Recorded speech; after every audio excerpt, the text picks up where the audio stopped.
At Path of Faith, we invite you to explore the depths of your soul and unlock the secrets of spiritual enlightenment as we journey together towards a deeper understanding of God's love.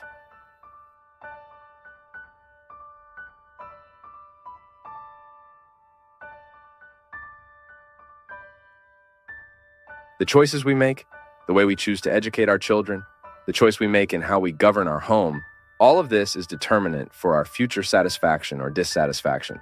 We used to say, folks on Twitter, to whom I want to send a big hug, retweeted this phrase a lot. God always forgives, man sometimes, nature never. And that's how it is. Life, what we have chosen, will one day demand from us. When we need to shed those deep tears, the only way is to try to figure out what we can fix today. The big problem is that we often find out there's not much left to do. There's one thing in raising children, my people, that's called character. That's determinate. What is character? It's everything that's been imprinted, everything that's been left in the mind, in the heart, and that identifies us as a person. When we say, wow, this person has character, that means they don't need to be watched over. They have a good foundation. When a storm comes and starts tearing off everything, only what has a good foundation remains on the ground. Life is the same. Sometimes storms blow over us and we feel our structures slipping. The greater, the more rooted a person's character is in good values, in well-built realities, the greater their ability to resist and stay standing will be. What's the big problem of today's world? The fragility of people. It's astounding, folks. It's terrible how we identify this all the time. Life is as hard today as it was 50 years ago. What changes are often the opportunities. We have a lot of possibilities today, so of course we'll suffer a bit more. The greater the number of possibilities a person has, the greater the number of choices they'll have to make. So today's human beings need to be very prepared to survive. But difficulties have existed since the beginning of time. Now, what scares me is realize how fragile people are nowadays. They give up too easily. It's astonishing how today we're not willing to live the sacrifices life demands. And I think that's the root of the big problem. Raising a child, bringing a child into the world, a person brings the child into the world, but they want to keep living the way they did before they had children. That's very irresponsible. One day I was watching that TV lady, Astrid Fontanelli, who's a TV presenter, on the same program where I met Fleur de Lis. She adopted a boy, and the TV presenter was asking, "So, Astrid, how's your life now?" After the child came. She said, "Totally changed." Just with that sentence, you already know Astrid is on the right path. A child who doesn't totally change a mother and father's life isn't being well managed. Then the presenter asked, "But how? What changed?" She said, "I don't go out like I used to. This boy needs to be watched all the time. I don't entrust this solely to the babysitters. I make sure to spend as much time with him as I can." Why? My people, whoever spends more time with the child will have influence over them. Whoever spends more time with that child. So, you see, even if you trust the babysitter's physical care, you know the babysitter won't let them suffocate. You know the babysitter will feed them at the right time, bathe them at the right time, put them to sleep at the right time. But what about character? Who's going to instill that in the child? The babysitter or you? Are our babysitters prepared to offer the character our children need? Sometimes they are. Sometimes they're even more prepared than the parents. But that's not always the case. Character is what will determine the choices. What will help this boy and this girl make life choices. We're shocked to see how early our children are turning to drugs these days. Of course. Our 11, 12-year-old children are already living adult lives. They're not prepared for adult life, but they're already able to live it. We've said it here so many times. I particularly think it's an aggression against our children when we expose them to a stage of life they're not prepared for. Children have to be children. Teenagers are teenagers. They can't live. They can't rush into something they're not prepared for. That's a crime. And that's why, if you've brought a child into the world, start managing their stay in the world now. Because if that child doesn't turn out right later, we won't have anyone else to blame. Who's the biggest responsible? Who's the first responsible for raising children?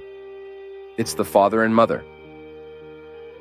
Of course, you'll have a series of collaborators, the school where they'll study, the daycare where they'll stay, the friends surrounding them, but you also manage all of that. If you don't make the effort every day to know what happened at school, occasionally visit there, ask the teacher how your child's behaving in there. Because sometimes the child you have at home isn't the same child the teacher has there.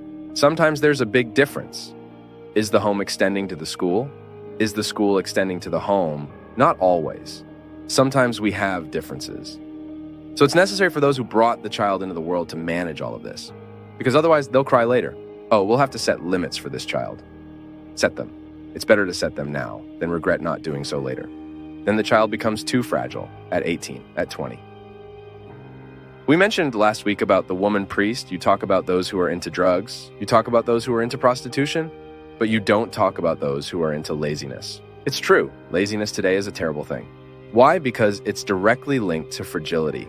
I don't know where it started, but what's a very concrete reality is that we're losing the ability to endure sacrifices. Folks, we want everything very easy. If something requires a bit of effort, we think it's not worth it, we let it go. I've seen stories around me. I'm not just talking about things I've seen from afar. No, I've seen many people around me not succeed. Why? Because they didn't want to make the sacrifice at the right time. They didn't want to study in that school. Why? Because it was too demanding. Oh, go to the other one, that's okay. That won't be so much trouble. Is that honest? Is it honest to exchange something that will better prepare us for the future just because we'll have to suffer a bit more? It's not possible. You know, this Christian teaching that many people criticize, the church preached sacrifice too much. I might agree that sometimes the preaching was exaggerated, but today this laissez-faire culture, do whatever you want, leave everything very loose, that won't build people either. If I want a result, I have to know that to achieve that result in the future, I have to strive in the present. It won't work, folks. It won't work if you let things grow however they want, if you don't impose limits, if you don't say no at the right time, if you don't say yes at the right time, if you don't have that sacrifice every day, do the homework. It's not just the child who has to do homework. Parents have to do homework too. And what's homework? How was your day today? Where did you go? How was that story? It's not about investigating, no. It's about becoming friends, about trying to establish that dialogue, which is hard work. It's really annoying. Sometimes you come home tired, needing rest, and you come home wanting to be free from everyone, and then you end up giving up all of that. Okay, one day you're too tired, but you can't give up on that every day. How many times do you see little kids? I talk about this in the book, The Kidnapping of Subjectivity, which I recommend to all parents because it talks about this. There are concrete examples of a mother who can't handle her 5-year-old. The 5-year-old commands her. He has total authority over her. Why? Because she's afraid to contradict the child. So we need to be very careful because sometimes by not setting limits at the right time, we end up planting a very serious problem for the future. And I'll say it again, life can only succeed through the sincere experience of a well-made sacrifice, of a well-made renunciation, because that's what will give us the conditions to be able to get there and have the right to sit and rest. There's no way to rest from the mission of being a parent. It's day by day, it's a struggle. Nobody told you to get married. Nobody told you to have children. Nobody forced you into this. It's a choice. So if you made that choice, you need to take that responsibility every day. And it won't weigh heavy on you as long as you love. Love is what solves all of this. That's interesting too. You notice that when you truly love someone, you're capable of making sacrifices. And you start discovering the path that love indicates to say no at the right time and to say yes at the right time. That's how it has to be. There's no other way. Now, is it a struggle? Is it sacrifice? It is. But nobody said it would be very easy either.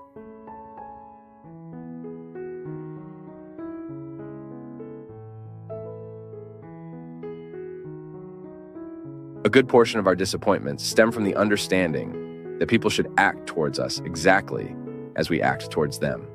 We need to lose that pretension. People are governed by other commands, different from ours.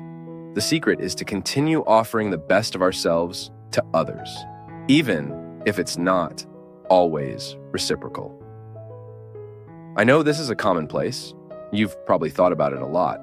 But every now and then, it's good to shed light on what is often obscure to us, despite knowing it's there. Because sometimes knowing isn't enough. Sometimes we need to continually renew this within ourselves. Why do we keep getting frustrated with people? Because they didn't meet our expectations. Because deep down, even though we know others are not obligated to be as we want them to be, we nurture this illusion. We carry this pretension. People are who they are. Sometimes they'll align perfectly with us. Sometimes they'll err, just as we also succeed and fail with others. What we can do is minimize these expectations within ourselves. Are you getting to know someone? Do everything you can to not idealize that person. Make every effort. Make the effort not to place on them expectations that have much more to do with you than with them. Have the simplicity and honesty to look at yourself, to look at others through the lens of reality. People are good. People are bad. People succeed. People fail. Just like you and I are also good, bad, successful, and flawed. We need simplicity in the way we look at things, to minimize as much as possible the expectations we have so that our encounters are fruitful, more real. Because others definitely aren't obligated to be as we would like. I struggle a lot with rejection. I have an immense need to please people, even those who despise me. What's the reason for that? It's funny because sometimes when we identify this within ourselves, you feel like you're trying too hard to please, when in reality, it's an insecurity that sometimes pushes the other further away. It's like when you're trying to be too nice, when you want to be too present in someone's life. It's sometimes the exaggeration of being. The best way to control this is first to realize that there's a measure to how much you should be in someone else's life. So you first seek the satisfaction of being who you are. Pleasing others is a consequence. And you being in someone else's life within a measure that is neither too little nor too much. I don't know if you're familiar with that text by Mario Quintana, the Quindim at the Gate. They say he loved Quindim, and he had a lady who was passionate about his work, but she never wanted to meet him. She was his neighbor, but she preserved Mario Quintana's privacy a lot. She saw him from afar, knew he was the great poet she read. So what did she do?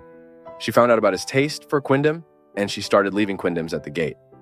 And on the first one, she left. She wrote, "I leave Quindims, but not to burden you with my presence. I don't want to burden you with my presence." And I find that interesting. When someone discovers there's a personal satisfaction in liking someone, but at the same time, they don't want to burden them with their presence. They don't want to be excessive in someone else's life. And sometimes, out of insecurity, I still don't have the confidence in who I am. I go to the meeting, I go to the encounter carrying too much, and all of this ends up being a reason to push away instead of bringing closer. It's the gift of lightness. You notice how affectionate a person is because they are light, they don't demand things, they understand you just the way you are. It's so cool that there are people who have this thing of throwing happiness onto you, in a sense. If you don't do what they imagine you should do, it seems like the problem is yours. And it's not. I mean, each one, it's not my fault, right? You want to attribute a failure, a success to another person, right? Exactly. And it's not fair, right? It's not fair. And especially when you realize you projected too much of what you expected from the other person. That's also extremely disastrous. I really like something that it's very Aristotelian, but it's the concept of the uselessness of friendship. Friendship is beautiful because it's useless. Not in the ugly sense of the word useless, but in the sense that they are complete people with all their imperfections, and they choose to be part of each other's lives. One helps the other, not out of utility. When I'm friends with someone out of utility, I'm not really friends with them. I'm their friend because you can help me with this and that. I'm your friend because you have a college degree and I want to get a job. I'm your friend because you own a company and can do something for me. I'm your friend because you have a boat and I like sailing, so I'm not your friend. I'm your friend because I'm your friend. The things you provide me with, right? Many times, right? The person is interested in what the other person provides. Sometimes, because you have a certain recognition, people want to be on your side, right? And then it's sad because in moments, sometimes but you end up alone, isolated. Today, I saw something that I'm going to say here. I have deep admiration for Father Julio Lancelotti. You do too, right? And Father Julio. So I learned to admire more and more for seeing him take care of homeless people. And so then I see that the homeless people know him by name, ask for his blessing. So it's a sign that he stays there, that he stays with them, that he takes care. It's not marketing, right? So Father Julio said, look, Zelida, I learned to love Father Fabio because in the most difficult moments of my life, when people judged me in a hasty way, when people didn't understand me, I watched his show. And I looked and I felt that God spoke to my heart through him, through his priestly life, and I became more priestly, more like a priest, right? That's so beautiful, right?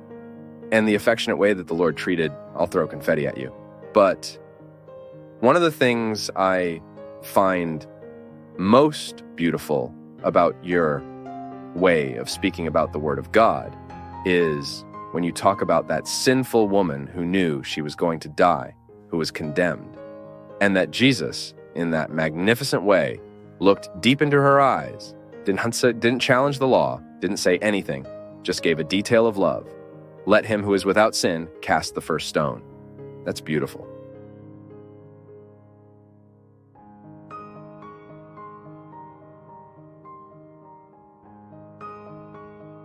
Thank you for joining us on this enlightening journey at Path of Faith. Don't forget to leave your thoughts in the comments below. Give us a thumbs up if you enjoyed the video, share it with your loved ones, and subscribe to our channel for more inspiring content like this.